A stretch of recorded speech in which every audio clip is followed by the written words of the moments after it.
brass buttons on the elevator panel had been worn smooth by 30 years of his careful touch. But in his mind, Harold Harry Jenkins was always redesigning them, making them more efficient, more intuitive, more responsive to human need. Harry, 67, sat in the sixth row of the Tonight Show studio, his engineer's eyes automatically assessing the studio's structural supports and lighting systems while his weathered hands sketched invisible blueprints on his lap. The small Empire State Building 30 years service pin on his modest gray suit caught the studio lights as he shifted in his seat. To the millions of tourists and office workers who had ridden his elevator over 3 decades, Harry was just another friendly face who knew which floors housed which businesses and could operate the vintage manual controls with perfect precision. What they didn't know was that they were being transported by a man who held 47 patents for mechanical innovations and had designed solutions to engineering problems that major corporations couldn't solve. What Harry didn't know was that his story had reached the attention of patent attorneys and engineering professors who had been quietly marveling at the sophisticated inventions filed by H. Jenkins, a name that kept appearing on patent applications for everything from improved elevator safety systems to revolutionary mechanical devices, all submitted from a P.O. box in Queens, with no corporate backing or university affiliation. Harry's story had begun with dreams of changing the world through engineering innovation. Born in Detroit to a family of auto workers, he had shown mechanical aptitude from childhood, taking apart every appliance in the house to understand how things worked. By high school, he was building working models of complex machines, and by college, he'd earned a full scholarship to study mechanical engineering at Michigan State University, graduating summa cum laude in 1979. The young Harry Jenkins had arrived in New York with a briefcase full of blueprints and a head full of ideas that could revolutionize everything from transportation to manufacturing. But the corporate engineering world of the 1980s had proven resistant to an outsider with unconventional approaches to mechanical problems. After months of rejections and condescending meetings where executives dismissed his innovations as interesting but impractical, Harry had taken a temporary job as an elevator operator while he figured out his next move. 30 years later, that temporary job had become his career. The steady paycheck at the Empire State Building had allowed him to rent a small workshop in Queens where he continued inventing in his spare time. Harry had never stopped designing, never stopped innovating, never stopped filing patents for the mechanical solutions that came to him during long days of moving people between floors. His elevator car had become his laboratory where he observed human behavior and mechanical inefficiencies that sparked ideas for inventions that no one else was pursuing. Over 3 decades, Harry had patented everything from improved wheelchair accessibility systems to energy-efficient pulley mechanisms, from safety devices that could prevent elevator accidents to revolutionary gear systems that could make mechanical operations smoother and more reliable. Major companies had quietly purchased some of his patents, implementing his designs without ever meeting the inventor, who worked in an elevator car 40 stories above the streets of Manhattan. The Tonight Show tickets had been a retirement gift from Empire State Building management. After 30 years of exemplary service, Harry was finally stepping down, and building officials had wanted to honor the elevator operator who had never had a single safety incident or customer complaint in 3 decades of operation. It was a Friday night taping in February, and Jimmy was in good spirits after interviewing a tech entrepreneur about innovative startups. During his commercial break interaction with the audience, his attention was drawn to Harry by the way he was quietly examining the studio's mechanical systems with obvious technical knowledge. "Sir, you look like someone who understands how things work. What do you do for a living?" Harry straightened with the precise posture of someone accustomed to operating complex machinery. "Elevator operator at the Empire State Building. Been there 30 years, retiring next week." A warm murmur went through the nearby audience members. The Empire State Building's elevators were famous, and 30 years of guiding tourists and workers through one of New York's most iconic buildings seemed like dedicated service.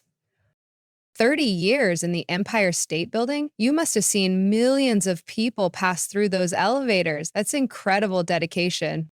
Harry's face lit up with genuine pride. "Oh, yes, it's been an honor. The Empire State Building is a marvel of engineering, Art Deco design, But the mechanical systems are really something special. I've had the privilege of operating some of the finest elevator equipment ever built. It sounds like you really understand the technical side of things. Well, you can't operate complex machinery for 30 years without learning how it works. The elevator systems in that building are fascinating. Original 1930S engineering with modern safety updates, beautiful mechanical precision. Jimmy noticed something in Harry's language, a technical sophistication that went beyond typical operational knowledge. The way he talked about mechanical precision suggested deeper understanding than you'd expect from an elevator operator. Harry, have you always worked with elevators? You seem to really understand engineering. Harry paused, as if deciding how much of his background to reveal. Actually, I studied engineering in college, mechanical engineering, thought I'd work for General Motors or Ford, design cars or industrial equipment, but life had other plans. The casual mention of engineering training caught the audience's attention. Mechanical engineering was serious technical education, not something you'd expect from an elevator operator. You're an engineer with a degree? Michigan State, class of 1979. But the corporate world wasn't really interested in my ideas back then. Sometimes the best engineering jobs aren't in engineering companies. Jimmy's curiosity was immediately piqued. This wasn't just a career change story. This was someone who had gone from engineering school to operating elevators, and there had to be more to that transition. Jimmy made a decision that would change everything. Harry, I have a feeling there's more to your story than operating elevators. Would you mind coming down here and telling us about your engineering background? Harry looked uncertain. Oh, I don't think people want to hear about old technical stuff. Most folks just want the elevators to work reliably. Just me, I think they do. Come on down. As Harry made his way to the stage with the measured steps of someone accustomed to precision and safety, his bearing began to change. The confident presence of someone who understood complex systems and solved difficult problems. When he reached the stage, Jimmy guided him to a comfortable chair. Ladies and gentlemen, Jimmy announced, this is Harry Jenkins. For 30 years, he's been operating elevators in the Empire State Building, but apparently there's much more to his story. Harry, tell us about your engineering training. Harry settled into the chair, and when he spoke about engineering, his voice took on the authority of someone who truly understood his subject. I graduated with honors in mechanical engineering, specialized in automation and mechanical systems design. I wanted to work on innovative projects, new manufacturing processes, improved transportation systems, mechanical solutions to complex problems. The audience was quiet, processing this unexpected revelation. Mechanical engineering was highly technical, requiring advanced mathematics and physics. What happened when you got to New York? Why didn't you pursue engineering careers? Harry's expression grew more reflective. I tried, spent months going to interviews at major corporations, presenting my ideas for mechanical improvements, innovative designs I'd developed in school. But the engineering world in the 1980s was pretty conservative. They wanted people who would follow established procedures, not someone with unconventional approaches to solving problems. So he took the elevator job temporarily. That's right, just until I could find an engineering position that was interested in innovation. The Empire State Building job had good benefits, steady hours, and it gave me time to continue working on my own projects. Your own projects? Harry hesitated, as if he'd revealed more than he intended. Well, I never stopped designing things. In my spare time, I work on mechanical innovations, improvements to existing systems, new approaches to old problems. Nothing fancy, just solving puzzles that interest me. Jimmy leaned forward. What kind of innovations? Oh, safety systems mostly. Better wheelchair accessibility for elevators, more efficient gear mechanisms, improved emergency protocols. I've always thought that good engineering should make life easier and safer for people. Jimmy reached behind his chair and pulled out a tablet loaded with patent database information. Harry, we did some research before tonight's show. He turned the tablet to show patent applications filed under H. Jenkins. According to the U.S. Patent Office, Harold Jenkins holds 47 patents for mechanical innovations, elevator safety systems, accessibility improvements, gear mechanism designs, emergency response devices. Harry looked stunned. How did you find those? Their patents are public record, Harry. Some of these designs are incredible. Listen to this description of patent 8,847,329. Revolutionary elevator emergency braking system that reduces stopping distance by 60% while eliminating passenger injury risk. Harry, this patent was purchased by Otis Elevator Company for implementation in their safety systems. The studio fell completely silent. The audience was processing the fact that the elevator operator had designed safety systems that were being used in elevators worldwide. Companies have been buying your patents. Sometimes, when they think the designs have commercial value, I just enjoy solving the problems. If someone wants to use the solutions, that's fine with me. Jimmy continued reading. Patent 9,234,567, automated wheelchair accessibility system that can be retrofitted to existing elevators. This was acquired by ThyssenKrupp for their accessibility division. That one came to me when I noticed how difficult it was for wheelchair users to operate our manual controls, Harry explained. Seemed like an engineering problem that needed solving. Jimmy stood and addressed the audience. Ladies and gentlemen, this man has spent 30 years operating elevators while quietly revolutionizing elevator technology. He's been inventing solutions to mechanical problems that major corporations couldn't solve. He turned back to Harry. The engineering community wants to honor you. MIT has invited you to speak at their mechanical engineering symposium about innovation outside traditional corporate structures.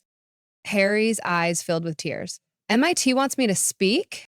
They do. And Harry, there's something else. Several major engineering firms want to offer you consulting positions. They want your innovative approach to mechanical problem solving. Jimmy had one more surprise. But first, do you have any of your inventions with you? Anything you could show us? Harry reached into his jacket pocket and pulled out a small mechanical device, a complex arrangement of gears, springs, and levers about the size of a smartphone. This is a prototype emergency communication device for elevators, Harry explained, his voice becoming more animated. If the main communication system fails, this mechanical backup can be operated manually to send distress signals. No electricity required. It's all mechanical precision. Harry demonstrated the device, showing how the intricate mechanism could tap out emergency codes through purely mechanical action. The complexity and ingenuity of the design was immediately apparent to everyone watching.